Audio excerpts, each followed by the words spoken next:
Hey, my name's Anthony Rhodes, getting ready to be interviewed by Bobby Fazio.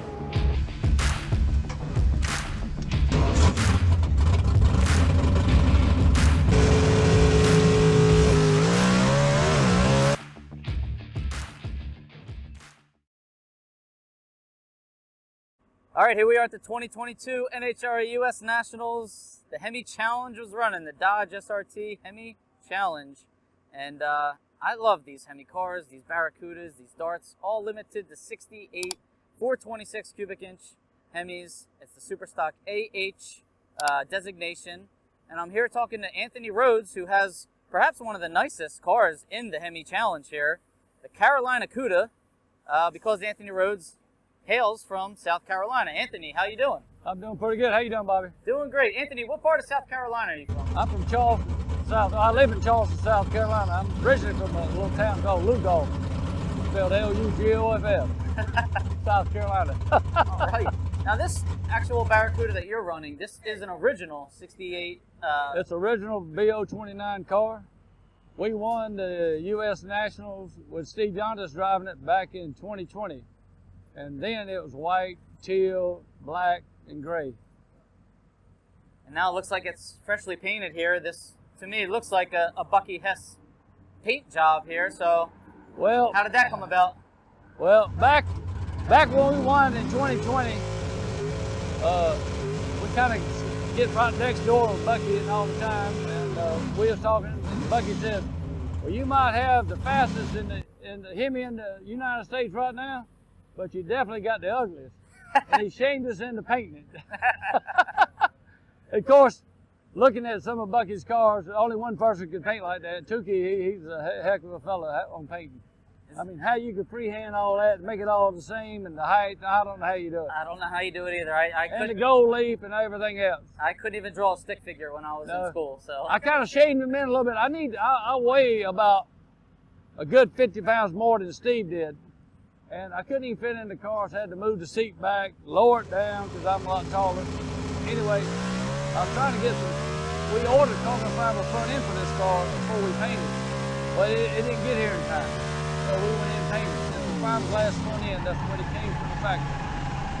And just the hood weighs 15 pounds heavier, the fiberglass versus the carbon fiber. All right, and we have the hood off because we wanted everybody to see the beautiful engine and inside the engine compartment. So I had to run this week with the carbon fiber hood with a black hood. And of course, it probably hurt Tukey, me running with a black hood. Right. And Tukey, I told him, I said, "Hey, I want to put the carbon fiber hood fenders on so I can get it lighter because I'm too heavy." And he said he couldn't do it, so I kind of shamed him into doing it because I told him I was going to put the carbon fiber fenders on and have a whole front end black, and he couldn't stand that.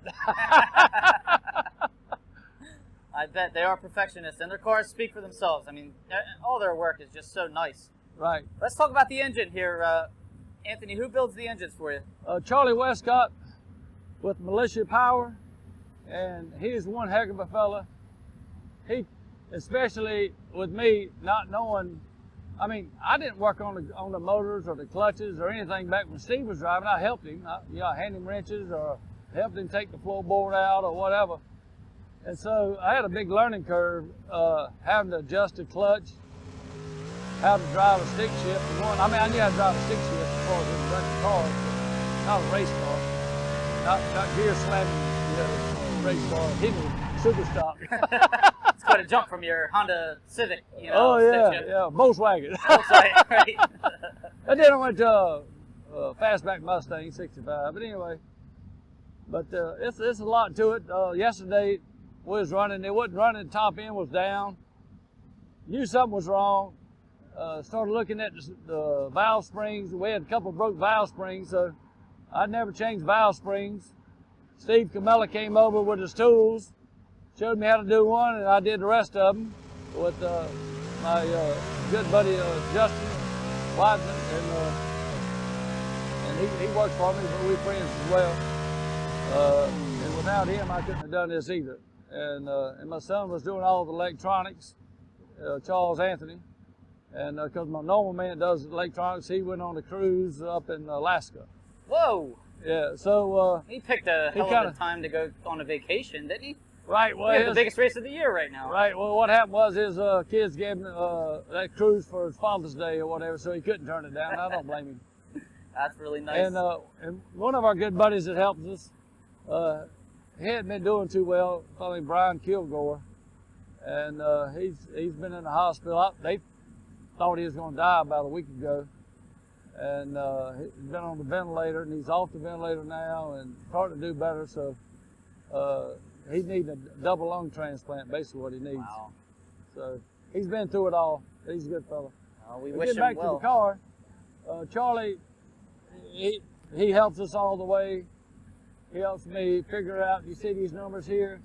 Those are jet sizes that's on in the carburetors. Depending on what the O2 sensors tell you, he can come back and tell me hit a +1 or -1 or +1 on that one as well. Sure. And now you're giving away secrets here. Well, I don't want to give away too many, but anyway, they do it too. Everybody's got O2 sensors and all that stuff. Sure, sure. Let's take a look inside the car. Sure. So yours is a stick shift car, 4-speed. And this is original B029 car, but it's a lot different than probably when it first came out.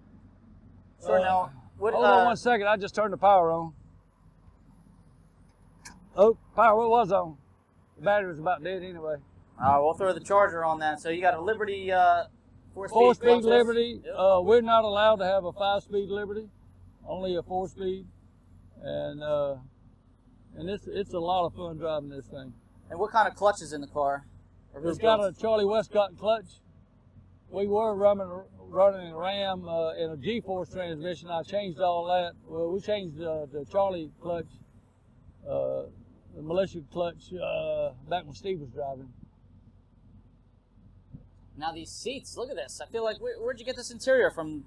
Bucky had The somebody, Joker? The yeah. Batman? I mean, it looks like back in the 60s, you know. Bucky had it all matched up. I think it matches pretty well. It's just really nice, nicely built car. I need to get me an outfit to match it. Yeah, right? That'd be They perfect. think I'm a pimp. John Holt race car. So John So Holt put the cage in. he modified the funny car cage so we can run that speed and did some framework, because who we got it from, they kept saying it wouldn't hook, they couldn't get it to launch right, and finally they sold it and we bought it. Well, had in Tennessee, had it. Of course, when we talked to Charlie, he said what y'all's problem was the whole time is it didn't have enough horsepower. All right, seems simple enough. And there's a lot, you know, here I am the second year, or I've only had 2 races. This is my second race driving the stick shift. I was in Columbus about a month ago, and but without Charlie's horsepower, I wouldn't have been in the top, for sure. And you ran pretty well this weekend, 8:47. Is that? I think this morning I was 8:46 this morning. All right. And Yeah. what kind of mile an hour are you running?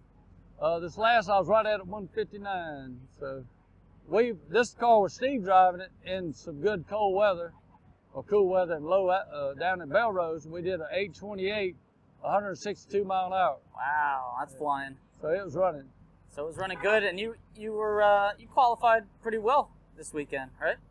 Yeah, I was like number 3 until we ran again, and the top ends just started dropping off, and we realized it had 2 broke inner springs, and so that was the reason. So now I fell back to 6. Right, and then you made it past the first round there. In the second round, you had a tough one against Jimmy Daniels. Jimmy Daniels, and of course, I mean, he's been doing this his whole life. Multi-time winner of this race. Right, and he's probably in his damn 30s, and here I am, 66. First time doing it almost. Yeah, it's pretty impressive that you've only been racing for about 2 years now, it sounds like. Right, yeah. All right, can we take a look inside the trunk here? Sure. It's not that bad on it. All right, so 2 16-volt batteries. Looks like a 5-gallon fuel cell. And one pump and filter, and a weight box. Yep. So, And you see nothing's in it because I'm too heavy. But I mean, I got the car down with that carbon fiber hood and a few other little things. And the one time it kind of scared me when you're supposed to be 3,200 pounds, and I was 32.15 all week long, and 32.15, and I even took a yardstick and started measuring the fuel so I make sure that I was heavy enough. And one time I was at 3,200 even And so if I was 31.95, that wouldn't run wouldn't count. And one of the runs before this one, I was 32.05, which is pretty close. 5 pound insurance policy there, so you got to be careful. You put a little bottle of water in the car with you or something. I did. That's great. Like I said, I got the Indy gears under it. As far as the differential? The rear, what kind of rear and gear ratio does everybody run with these cars? It's up there, so it's pretty high. All right. Well, Anthony, thanks for joining us. Second round, you're running good. I think there's a bright future for you with this car. I'm planning on running for a long time. Like I said, I got 2 of them. I might sell one of them, or I might do some horse trading with Bucky. Who knows? Oh, that sounds interesting. I'm keeping this one. All right. Well, good luck for the rest of the season. If you race anywhere else, will you do that Hemi shootout in Belle Rose this year? We will be in Belle Rose this year. I'm probably going to miss Maple Grove because this at the I still like to hunt and all that. Now every year I go out to South Dakota to go pheasant hunting, and that's about the same time. They used to have it Maple Grove in September, and a long time ago had it in October, but they switched it to September, and now they're back to October. So you can't do everything. That's right. All right, well, with whatever you do, good luck with it, and thanks for joining us. Take care. Appreciate it, Bobby.